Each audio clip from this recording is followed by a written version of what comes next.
तो आपने हरजिंदर सिंह जिंदा और सुखविंदर सिंह सुक्खा के बारे में लिखा है, तो you have written that they are most interesting custodial accused. What was interesting among ऐसा था, जिंदा के जीवन में मैंने बहुत बड़ा परिवर्तन देखा। जिंदा वो जिंदा नहीं था, वो बदल चुका था।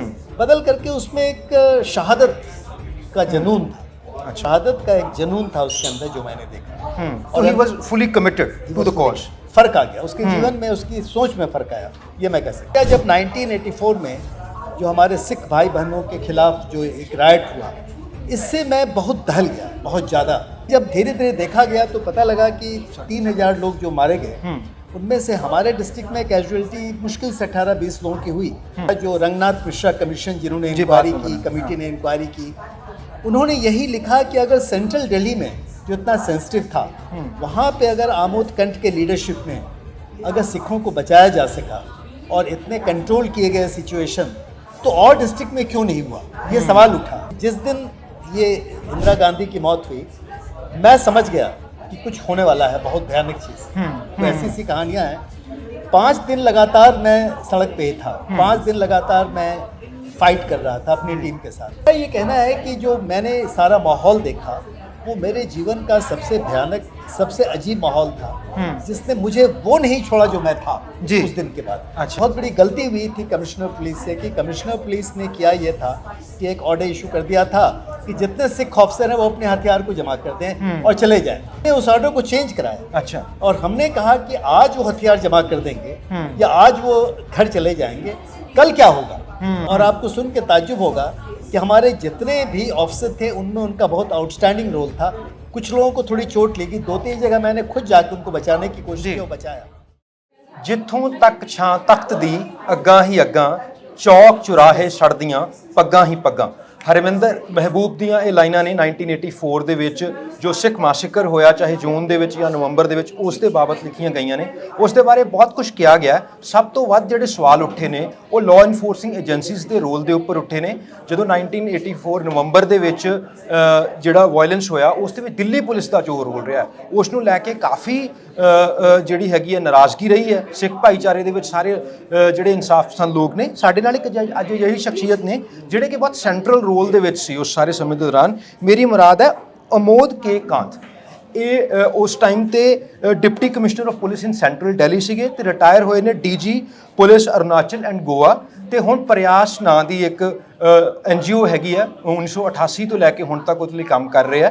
ਤੇ ਇਹਨਾਂ ਤੋਂ ਆਪਾਂ ਜਾਣਦੇ ਹਾਂ ਕਿ ਉਹ ਸਾਰੇ ਸਮੇਂ ਨੂੰ ਇਹ ਕਿੱਦਾਂ देखते हैं। सर आपका स्वागत है। सर बहुत बहुत धन्यवाद। हाँ, तो आपने इस बुक में ये भी लिखा कि 1984 का जो वायलेंस हुआ सिख्स के against, it has transformed your life as an individual, as a police officer. Why it is so? नहीं, वैसे तो एक पुलिस ऑफिसर की हैसियत से मैंने बहुत वायलेंस देखे जी। पुलिस ऑफिसर की हैसियत से जो मेरी किताबें 2 पब्लिश हुई हैं जी, आपने पढ़ा है उसको जी। जैसे खाकी इंडस्ट्री स्ट्रॉन्ग, हाँ जो जी, नई किताब हाँ, है जी, खाकी ऑन ब्रोकन विंग्स, तो मतलब दर्जनों की संख्या में जो बहुत सारे वायलेंट केसेस हुए, Lalit Maken case, Arjun Das case, Rajiv Gandhi assassination case, Jessica Lal case, BMW case, ये तमाम केस मेरे इन्वेस्टिगेट किए हुए हैं। लॉ एंड ऑर्डर में भी कॉम्युनल राइट्स बहुत सारे देखे जी। लेकिन इत्तफाकिया जब 1984 में जो हमारे सिख भाई बहनों के खिलाफ जो एक राइट हुआ, इससे मैं बहुत दहल गया, बहुत ज़्यादा। हालांकि मैं सेंट्रल दिल्ली का DCP था, उसमें दिल्ली में 5 ही डिस्ट्रिक्ट थे और सेंट्रल दिल्ली में बहुत ही मिक्स्ड पॉपुलेशन था, बहुत ज़्यादा। और ये मुझे लगा कि मैं पता नहीं क्या कर सका, क्या नहीं कर सका। लेकिन जब धीरे धीरे देखा गया तो पता लगा कि 3000 लोग जो मारे गए, उनमें से हमारे डिस्ट्रिक्ट में कैजुअलिटी मुश्किल से 18-20 लोगों की हुई।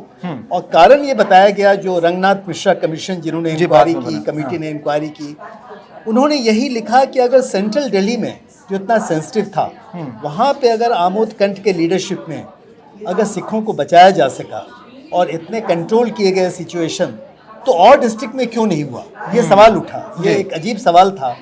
और उसमें आप ये समझें कि जो हर ज़िला का अलग अलग पूरी जो हिसाब किताब ली गई, देखा गया, उसमें सेंट्रल दिल्ली के बारे में कहा गया कि सेंट्रल दिल्ली में कंट्रोल करने की पूरी कोशिश की गई। लेकिन ये तो बाद की बात है ना, तो बाद में मालूम हुआ कि साहब कि किसने क्या किया, हमने कुछ किया जो और नहीं कर सके। जी। ये हम कंट्रोल कर पाए, लोगों की जान बच सकी।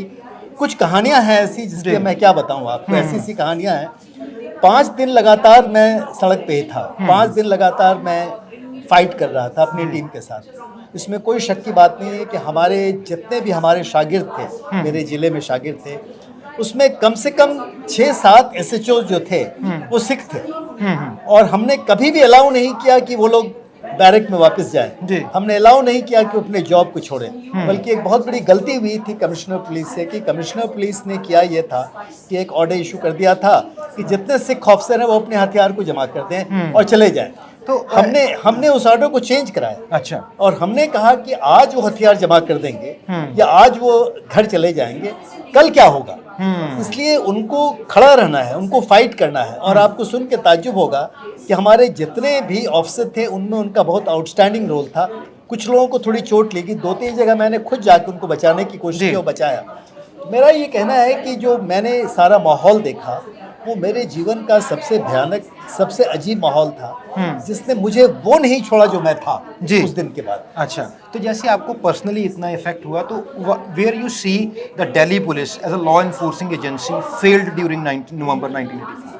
देखिए, बहुत सारे कारण थे। एक तो 1984 में जिस समय की ये राइट हुआ, उस समय दिल्ली पुलिस का जो अभी मतलब वेद मारवा उसके बाद आए जी, उसके पहले जो हमारे जो लोग कमिश्नर्स थे, ये सारी चीज़ थी। मैं थोड़ा बहुत कहूँगा कि मुश्किल से दिल्ली में 30 या 40 जगहों पे ये पुलिस पेट्रोल वैन हुआ करती थी। दिल्ली पुलिस की जो टोटल नफरी थी वो बहुत कम थी उस जमाने में। दिल्ली पुलिस के पास इक्विपमेंट बहुत कम थे और दिल्ली पुलिस की तैयारी इतने बड़े राइड के लिए नहीं थी। आप समझ रहे हैं? अगर आप देखें तो वेद मारवा के रहते रहते कम से कम उनका नंबर बढ़ के 1000 हो गए, जो मतलब पेट्रोल कार्स होती हैं या बहुत सारी चीज़ें होती हैं। और आज तो दिल्ली पुलिस में करीब 85,000 के आसपास लोग हैं। तो मेरे कहने का मतलब एक ये कारण था। दूसरा कारण लीडरशिप होता है। देखिए, जब तक आप सामने खड़े ना हो, जब तक आप चैलेंज ना करें, कोई भी राय, कोई भी मॉब हो या कोई भी इस ढंग का गलत काम करने वाला आदमी, उसको चैलेंज करना पड़ता है जी।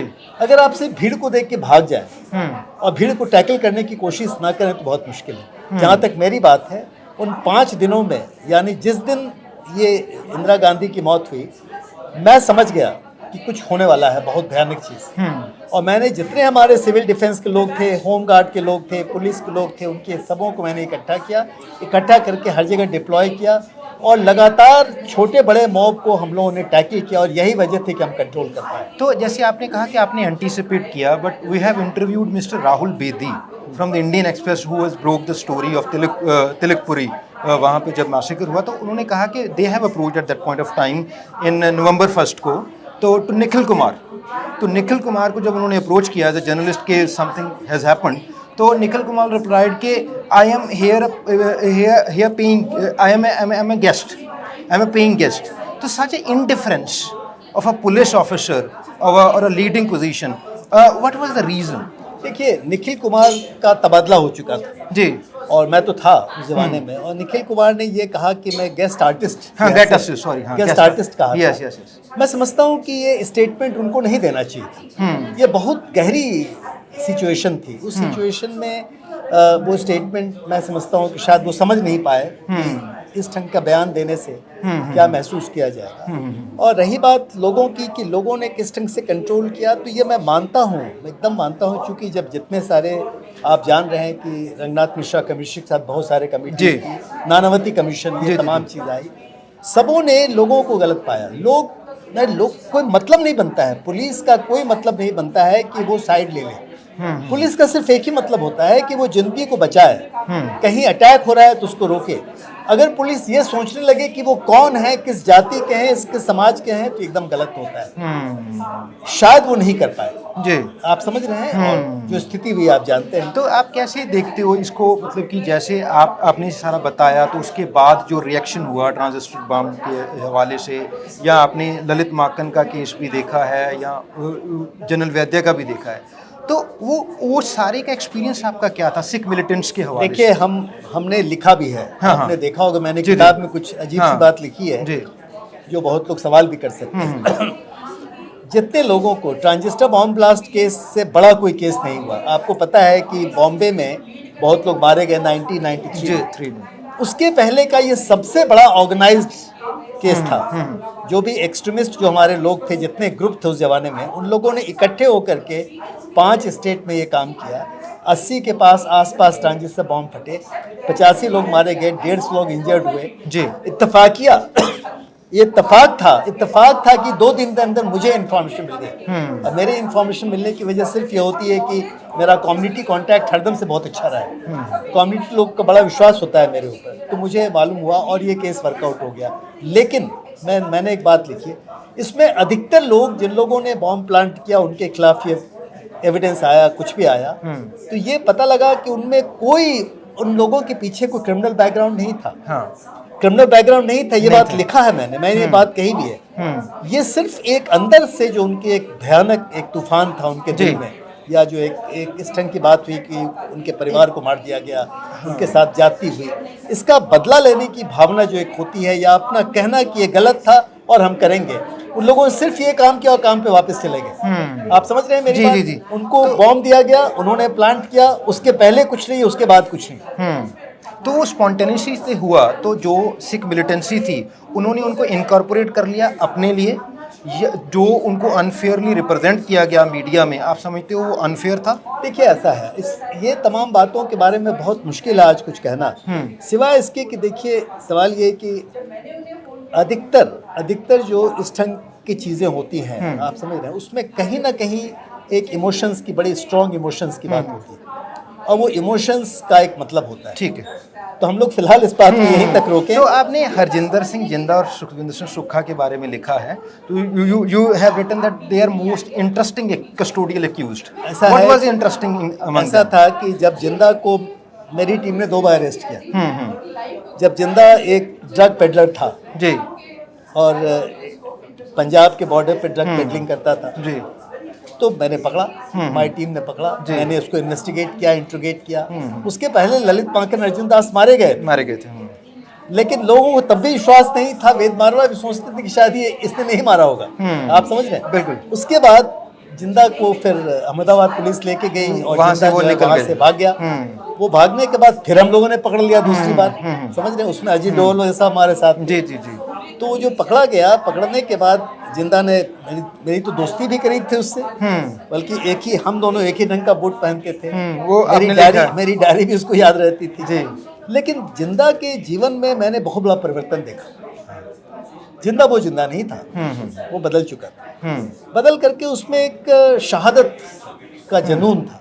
अच्छा, गलती है, आप लोगों को मार नहीं सकते, मैं नहीं कर सकता लोगों को मार। तो शहादत का एक जुनून था उसके अंदर जो मैंने देखा, और he was fully committed to the cause. फर्क आ गया उसके जीवन में, उसकी सोच में फर्क आया, ये मैं कह सकता हूँ। तो आप समझते हो कि वो फियरलेस था जो भी कर रहे थे वो लोग। तो but you have mentioned them as a gang.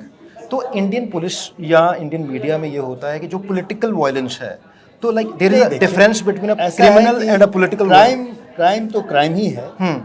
मैं तो बच्चों के लिए काम करता हूँ, आपको पता है। मेरी बहुत बड़ी ऑर्गेनाइजेशन है जिसमें हजारों लोग को रखता हूँ मैं अपने साथ। तो देखिए, ये उसमें आप फर्क नहीं ला सकते। वायलेंस होता है, क्राइम होता है, तो उसको क्राइम वायलेंस को तो आपको डील करना ही पड़ता है। जी। तो आप कैसे देखते हो, बहुत सारा आपका जो ग्लैंट्री अवार्ड आपको मिला तो उस पर कंट्रोवर्सी हुई, तो मैंने रंजीत सिंह दिल्ली हाई कोर्ट ने, हाँ जी, वो किया। But let me complete with the question. The Ranjit Singh Kukki Gill, आप जानते हो ललित माकन केस में वो एक कॉन्विक्ट थे, तो उसके बाद उन्होंने जो उनको वो माफ़ी हुई उनकी सज़ा की, तो वो बोले हैं कि आप लोगों ने डिसआर्म किया जो सेल्फ डिफेंस में सिख अपनी प्रोटेक्शन कर रहे थे। देखिए, ऐसा है कि ये एक बहुत लंबी कहानी है जी, और मैं सिर्फ इतना कहना चाहूँगा कि कोई भी पुलिस ऑफिसर जब एक मौके पे होता है जी। जस्टिस मुरलीधर बहुत ही मशहूर जज थे जिन्होंने जजमेंट दिया, बिल्कुल, बहुत गहराई में जाके जी। उनका ये कहना है कि जब एक सिचुएशन क्रिएट हो जाता है वायलेंस का, रायट का, तो पुलिस ऑफिसर की एक ड्यूटी होती है, और उस ड्यूटी को अगर वो फेयरलेसली करता है, उस पूरी की पूरी घटना में 9 आदमी को गोली लगी, 5 मारे गए, उसमें एक आर्मी का जवान भी था, आपको पता हो। जी बिल्कुल। तो सवाल ये उठता है कि ये सारी चीज़ जो है, इस सारी चीज़ को एक पुलिस ऑफिसर जो मौके, हालांकि ये पूरा ऑपरेशन आर्मी का था, पुलिस का नहीं था जी।